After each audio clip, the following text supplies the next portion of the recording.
আমরা দীর্ঘদিন যাবত আওয়ামী লীগের কাছে রাজনৈতিক বন্দী হিসেবে আমরা ছিলাম। 1954 সালে যেদিন আওয়ামী লীগ গঠন হয়েছে সেই দিনই তারা হিন্দু সম্প্রদায়ের প্রতিনিধিত্ব অস্বীকার করে প্রতিনিধিত্বকে ধ্বংস করার জন্য উদ্দেশ্য নিয়েই তারা আওয়ামী লীগ গঠন হয়েছে। হিন্দু সম্প্রদায়ের কাছ থেকে প্রতারণা করেছে হিন্দু সম্প্রদায়কে।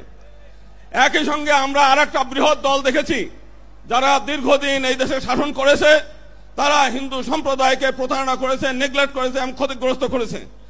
2001 সালে আমরা দেখেছি বিএনপি ক্ষমতায় আসার পরে ভোলার চরফ্যাশন শুধু একটা উপজেলায় 200 জন হিন্দু নারীকে ধর্ষণ করেছে, তারা সেটা বিচার করে নাই। এই 2 দিন আগেও পার্বত্য চট্টগ্রাম আমরা দেখেছি 4টি একজন আদিবাসী নারীকে কিশোরীকে 4 জন বিএনপি কর্মী দ্বারা ধর্ষিত হয়েছে। আজকে সারা বাংলাদেশে চাঁদাবাজি, সন্ত্রাস, টেন্ডারবাজি এইগুলো একের পর এক চলছে।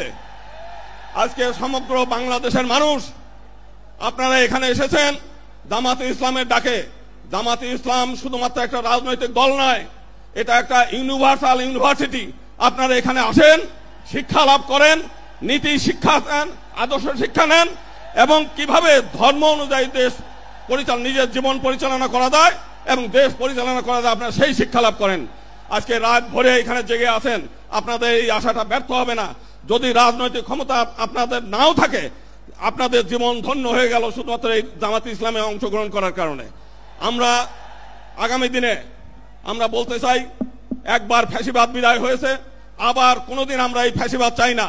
এখানে জুলাই আন্দোলনের শহীদ পরিবারের সদস্যরা আছে, যদি আবারও এই দেশে পিআর সিস্টেম ছাড়া যদি নির্বাচন হয়, আবার ফ্যাসিবাদ আসবে, আবার আপনাদেরকে এই ফ্যাসিবাদ সরানোর জন্য আবার জীবন দিতে হবে, রক্ত দিতে হবে। অতএব এক দফা পৃথক নির্বাচন দিতে হবে আমাদের মাইনরিটিদের জন্য এবং একই সঙ্গে পিআর সিস্টেম ছাড়া কোনো নির্বাচন হতে দেওয়া যাবে না। এবং এটা যদি জামাত ইসলাম মনে করে যে বাংলাদেশে কোনো নির্বাচন আমরা হতে দেবো না, জামাত ইসলাম সেটা পারে। সবাইকে অনেক অনেক ধন্যবাদ।